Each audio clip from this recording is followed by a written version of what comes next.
Good evening, everybody. I am NAVA, a Persian DJ and singer, and I'm here to present to you Middle Eastern clubbing for LINEA Radio.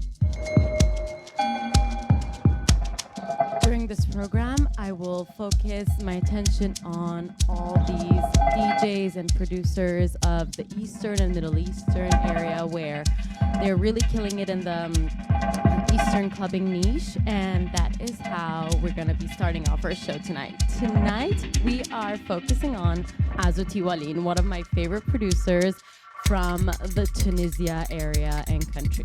Stay tuned.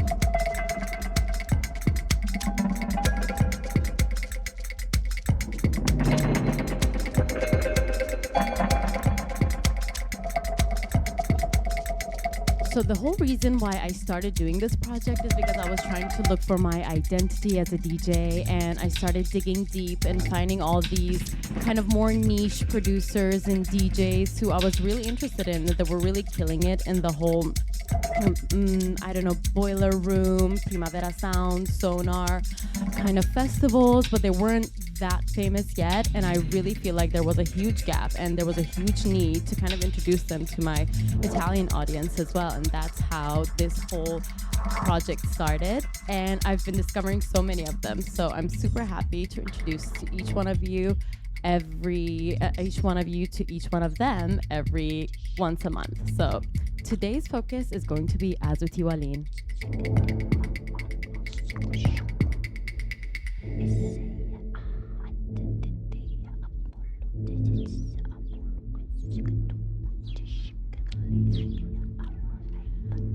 Okay, so Donya Liemenbach, or also known as Azu Tiwalin, is one of the most interesting figures in contemporary electronic music, with her work deeply entwined with the Sahara Desert. So the natural part and nature plays a huge part in her music and her production, which is super interesting to me because I feel like that's kind of where our roots are based in. And that is the way where we can actually really connect with our soul and kind of connect to the more I don't know, vast natural and mental state of Samo, which is something that I'll be focusing on also later on during the show. And her music manifests a mix between techno productions and bass music with trance-like traditional North African rhythms that she continued to build since the release of her debut album, Draw Me a Silence, in 2020. So Azu comes from a mixed family, and she has a Cambodian father and a Tunisian mother, but she has been raised in the Ivory Coast. So the fact that she's kind of from all over the place and all these different cultures mixed together makes her music even more interesting and full of different kind of colors and palettes that I really loved to listen to and focus on.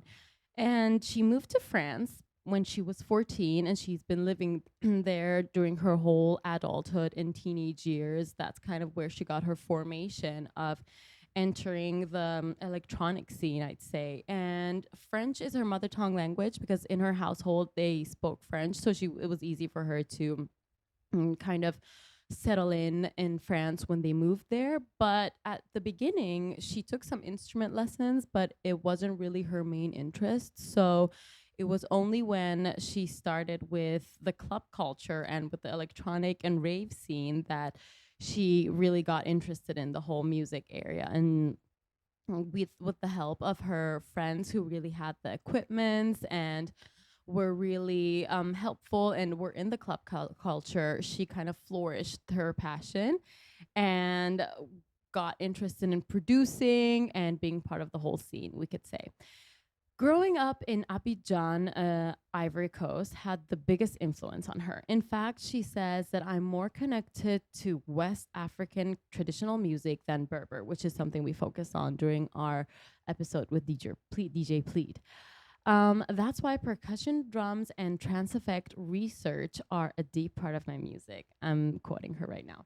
And she also says that I'm an electronic music producer, and I use this influence in my music to be able to reconnect with my roots and to be proud of my family heritage. And this is something that, with the more focus that I've been doing and all these DJs that I've been working on and researching, it's kind of a way that they have been connecting to their roots from their heritage and from their North African and Middle Eastern heritage. That's kind of the way they have found their way back home, we could say. And Azu is a perfect example of that. At the moment, she is living in Tunisia, which has had a huge impact on her and her music. And she is quite close to the Chot El Jarid Desert, which is a vast saline plain with, in fact, a dried up sea, which was placed there in the past. So it's quite a unique location, you could say, especially for creatives wanting to kind of having a retreat and just focusing and having a little bit of a healthy break and a clean slate to start producing and starting with their music. So now I'm going to play Omok, which is a track from Draw Me a Silence, and this is from her first EP.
So Azu took music lessons when she was a kid, but that didn't really create the desire to be a instrumentalist. And it's rather when she discovered electronic music and raves that she wanted to understand how the machines worked. And she was really lucky to have her friends and all these manuals that she just studied and all the books that she got her hands on to kind of deep dive into her passion.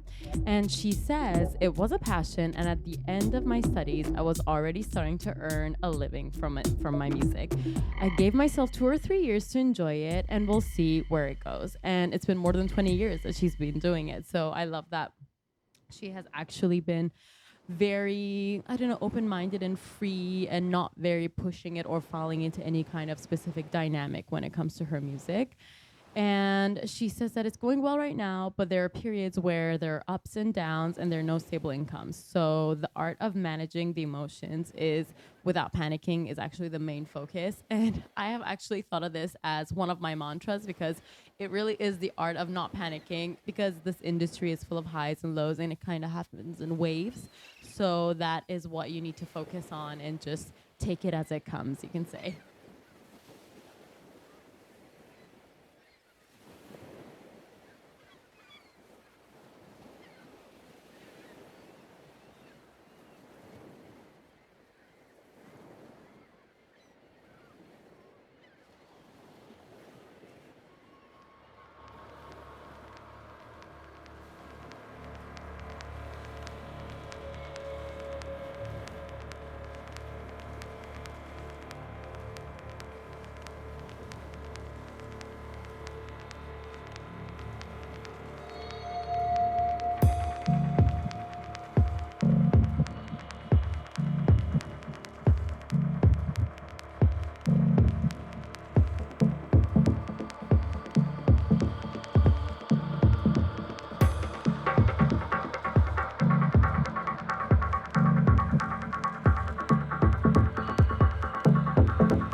So Tunisia has played a key role in her life, other than only the fact that her mom is from Tunisia and she is half Tunisian. But when her mom passed away, she was given the gift of actually going to where this kind of little paradise, little garden, little house that her mom left her, where she used to live, and to just take care of this.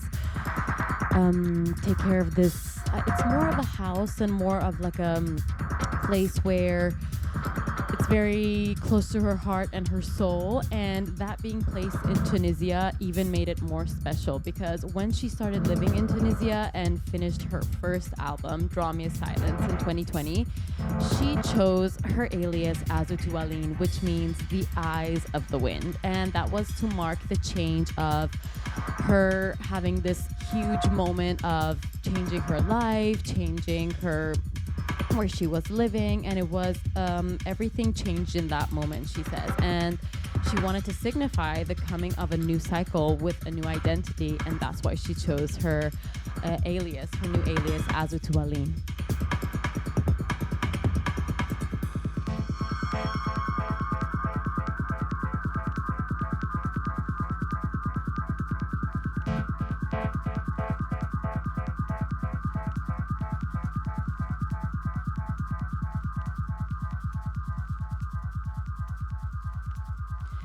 She mentions that Draw Me a Silence is a blend of Saharan polyrhythms and dub-wise variations and vibrations that connect the mind, the body, and the soul.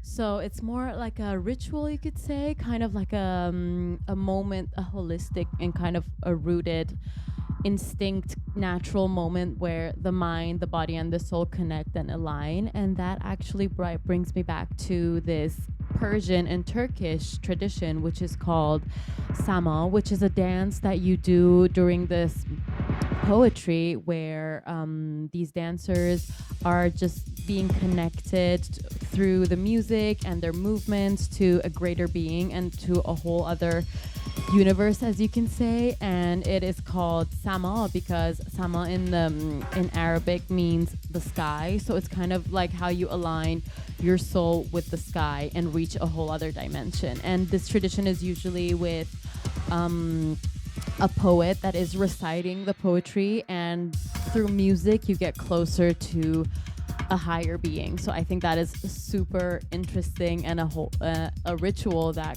brings you to a whole other dimension, and through poetry, which is one of my most one of the favorite aspects of art, in my opinion. And I love how you can mix poetry, rhythm, dance, and music all together to reach this higher state. It's kind of like a meditation state, but through music and poetry. So I find that really interesting.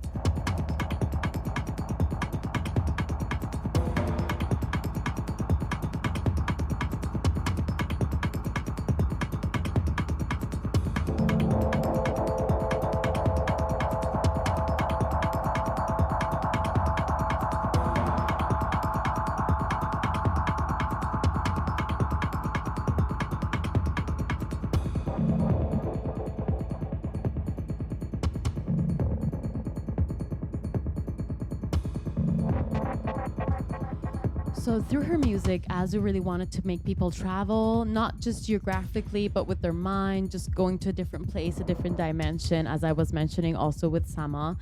And it's really interesting how through the polyrhythms that she has chosen, that she has been kind of coded into her DNA throughout her bringing up years of her living in the Ivory Coast, that she has been able to mix all of these different kind of impulses and all these different kinds of arts and sounds that she's been brought up with to create this whole universe that you can travel through and just let go and go to a really far away place or just a different dimension, as they do in Sama. And I really love how she focuses all of that with the surroundings that she has had, being brought up in the Ivory Coast, and then being actually from a mixed family also, I think has had a huge impact on her.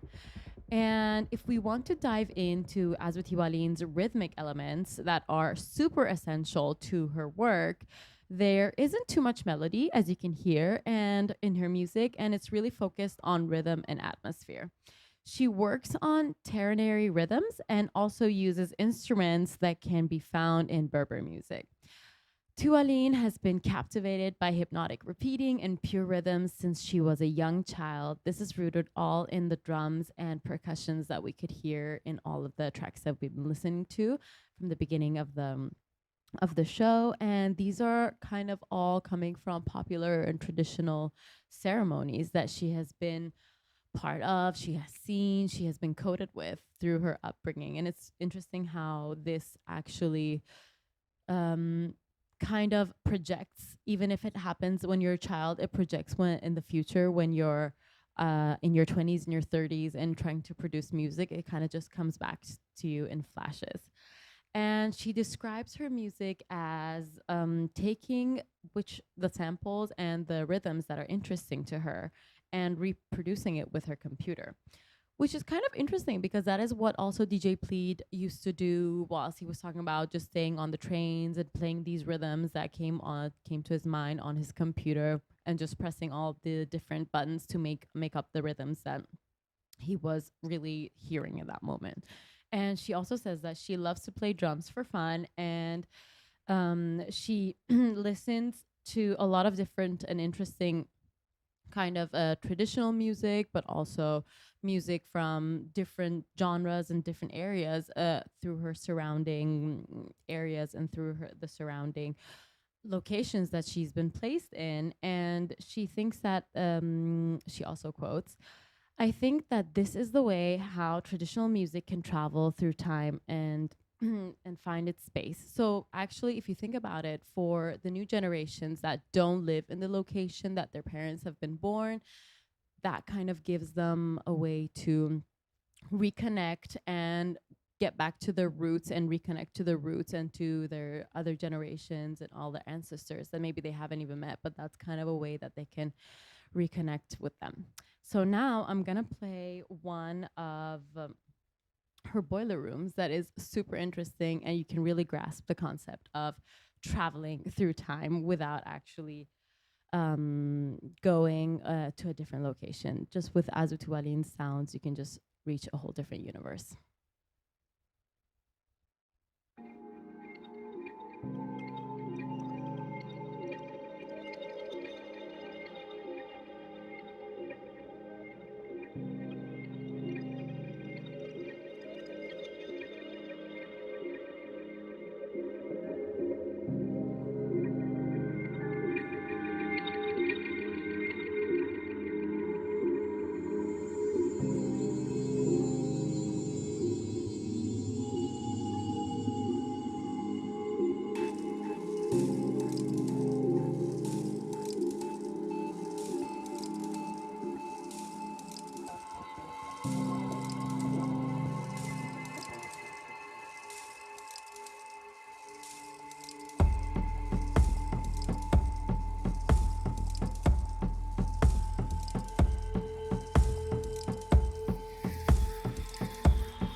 She mentions that there are so many different rhythms and traditional popular Tunisian music that she's taught herself little by little through the different experiences and collaborations that she had. And she's been really lucky to have the manuals and books to kind of guide her and give her tutorials.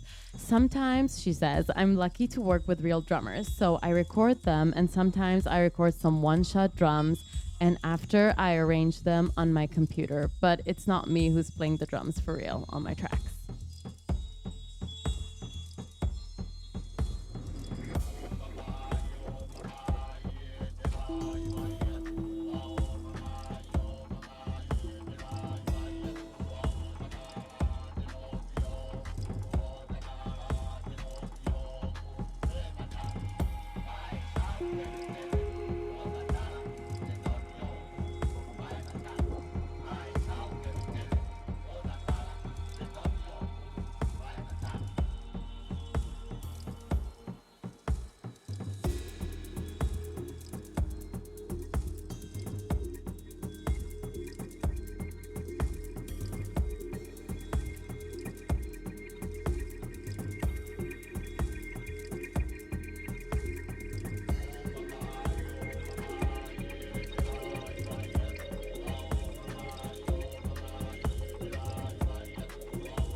Another characteristic feature that is super, super unique to Azu Tiwalin's music is the fact that she uses field recordings.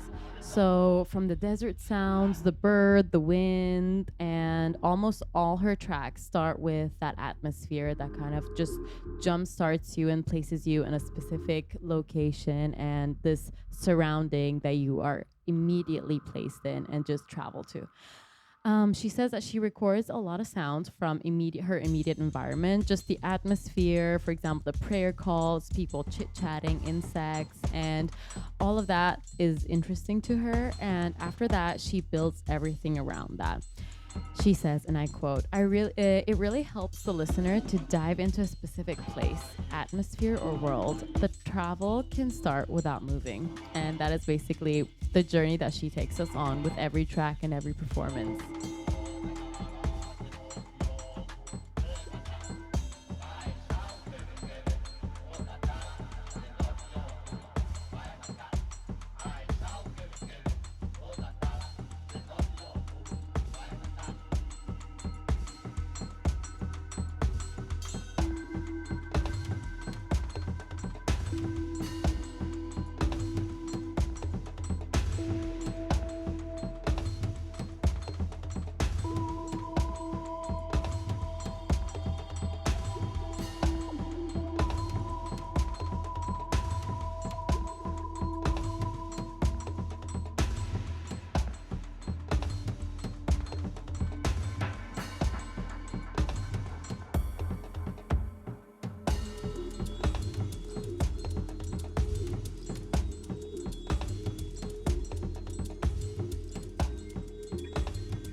So this leads us to how she actually creates her live sets, because she's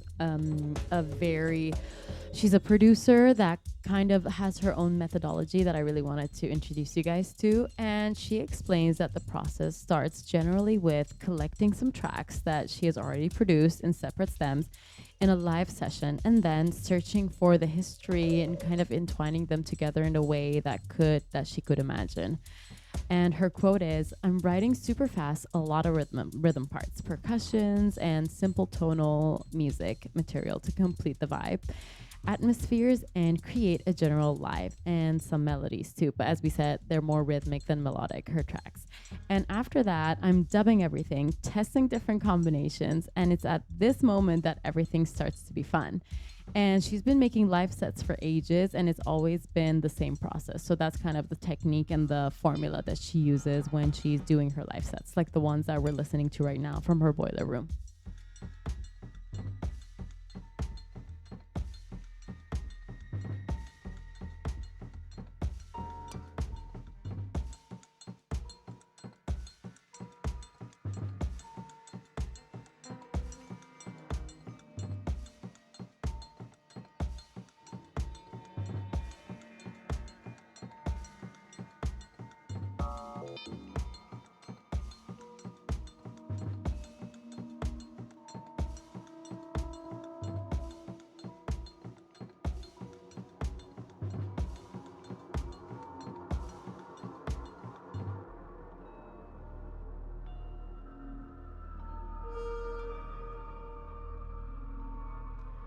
As you can hear, her live sets go from something super ambient, experimental to peak techno, as we're gonna listen to as the live goes further down the line. And through dub, deep techno, bass music, and so on, all different genres that she loves are kind of entwined together. And that's how she creates this journey that she takes the listeners to. It's kind of a starting point, a peak, and then she kind of brings us back down again.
So, if we think about a location where all this magic is created, it's her studio space. And it's really interesting how this whole place comes together and creates this magical environment, because the workplace that she makes this music in is one of the most unique ones that I've ever heard of. So, the environment that I'm currently producing in is the main part of the process for me and my music, she says.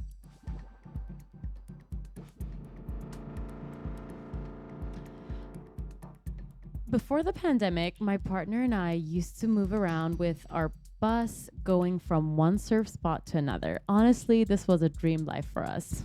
For who isn't? It's lovely just going, different vibes, different people, different artists. I can just imagine all the creativity and different triggers and different, I don't know, inputs just flourishing even more different kinds of music. And she also says that honestly, this is a dream life for us. Then when the first lockdown happened, it obviously became super complicated, and we decided to find a place where we could stay in one spot, and a few years went by.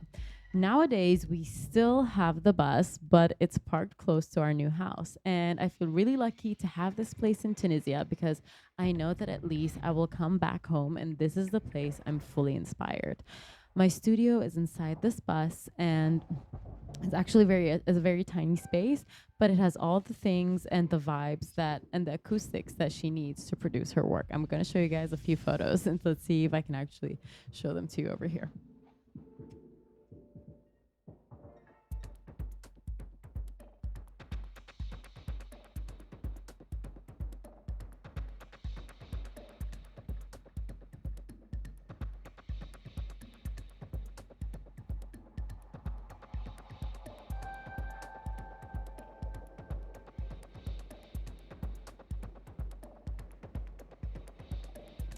Okay, so I actually couldn't. I need you guys to go and look it up, because it's one of the coolest, most magical places that I've ever seen. And I really wish that we could do a session in there.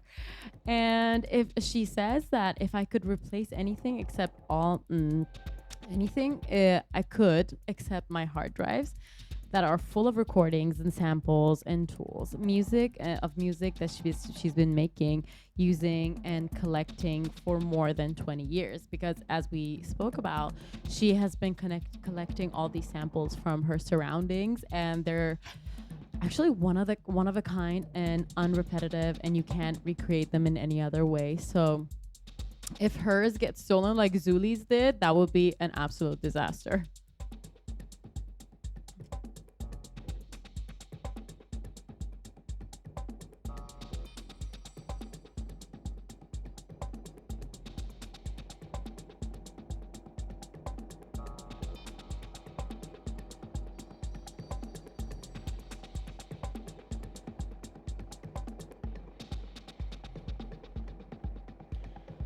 So Azu mentions that before being able to start from a blank page, I need to reset and empty everything in me. This means taking the time to disconnect completely and going through a healing process for my body and mind that is oversaturated, especially coming back from a period of touring, which I absolutely understand.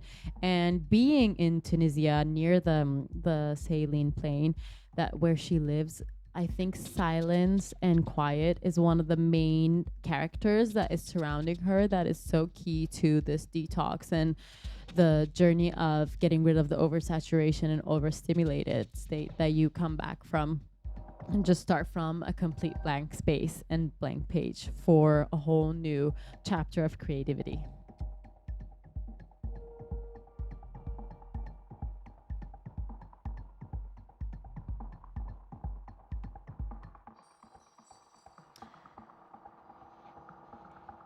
In fact, she mentions that one of her favorite methods is to work on the silence between notes that I found so interesting. And she also says that the desert is where you can definitely experience the silence.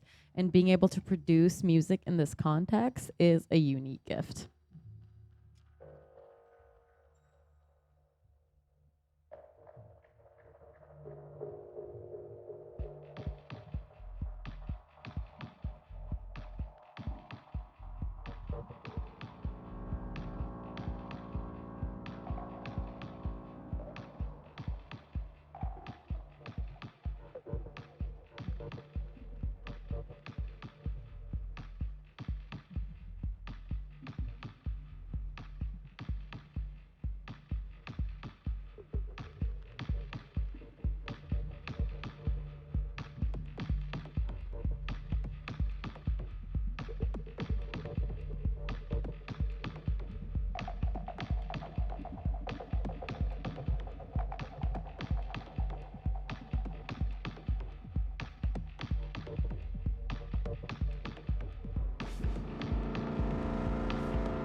So when we talk about future plans for Azuti Walin, she has mentioned how she would love to do a lot of different residencies. She's already done a couple and she really loved them. So that would be one of the main things that she would like to focus on, especially with having her portable and movable studio. I mean, that would be the perfect example and a perfect way to actually be able to do a lot of residencies and all over the place and just traveling and meeting and connecting with different artists and bringing different universes together. And she also talks about the fact that she wants to do film music and just enter the whole cinema industry a little bit as well, which is super interesting. I actually do imagine all of her songs being soundtracked to kind of artistic movies, especially there are a lot of artistic Persian movies that are more of like a artsy aesthetic kind of works of art rather than a movie. So I absolutely do see this music being the soundtrack to those as well. Maybe something with a lot of different cultures involved, something that would really get the essence of her music through.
Another thing that she mentions that she would love to focus on as well is playing with Sina Pami some more, who is one of her collaborators that she has been playing with, and they did a marvelous and amazing live session together that I'm going to play for you guys later on as well.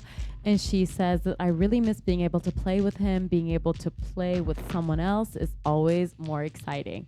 And it was so interesting because I did not know about Sina Pami, and then I went and digged a little deeper, and he is a Persian musician playing the tombak into modular systems, and then that's how they met, but in Paris. So it's funny how small the world is and how insane it is to meet all these different art talents that are scattered all over the world, and kind of their music unites them and entwines them in a certain way. And I love how Sina plays traditional Persian instruments, and that kind of really fits in really well with Azu Tiwalin's rhythmic and percussion sonorities. And it's really interesting to hear what they come up with, because it's like the mix of the past with electronic and rave culture combined together with a lot of traditional aspects to Tunisian music, Ivory Coast, Iran. So it's really interesting when all these worlds combine and just create this whole magical connection and traveling concept.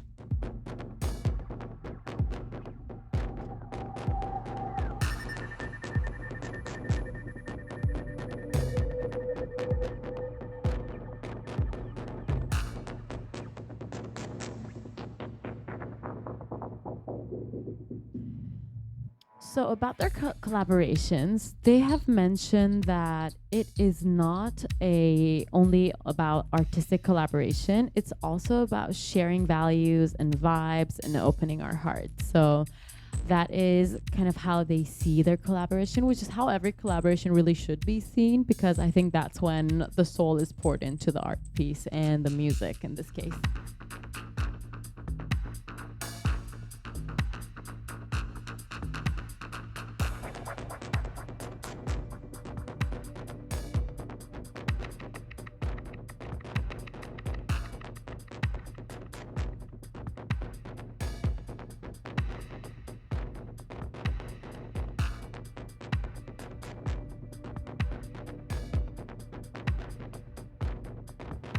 So the story begins when Azu had been following Sina's work for a few years and she was already a big fan. One day he posted a short video while playing with his new setup, tone back and modular, as I was mentioning before, and it sounded extremely interesting, and she had been looking for a percussionist and looking forward to working with one, and that had been the perfect occasion to do so and just to connect.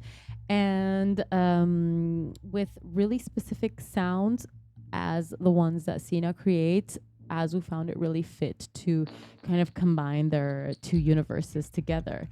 And so she went to see him play in a concert and felt definitely in love with what she could hear. And at the end, she went and introduced herself and proposed a recording studio session. And a few months after, their first collaborations was released. And that was the beginning of an incredible music journey.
So what you guys are listening to right now is a collaboration that they've done together, and it's one of the most interesting videos that I've seen because you can see how two worlds instrumentally and culturally and space-wise kind of connect. And the instrument that you can hear right now is actually the tombak. So this is a collaboration that Azu Tibalin and Sina Pami have done. Let's have a listen.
For anybody who wants to go and see the video, this is Azu Tibalin and Sina Pami live at Babel Music XB Extracts. It is insane. Also the scenery, how they're just sitting one in front of the other, and I don't know. The fact that they're sitting is super interesting to me because in traditional Persian concerts, all the musicians are sitting down and they're just playing in this I don't know, kind of meditative pose, and that's how they've recreated the scene as well. So you should definitely go and check it out.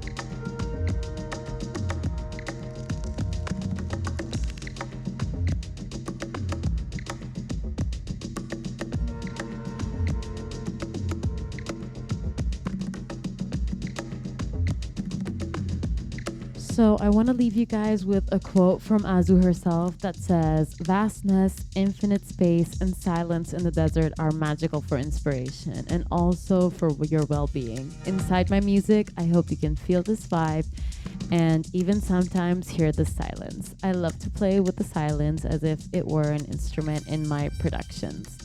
I hope you guys enjoyed this episode, and this is NAVA Eastern Clubbing for LINEA Radio. I'll see you guys next time, and this is Azu and Sina Pami.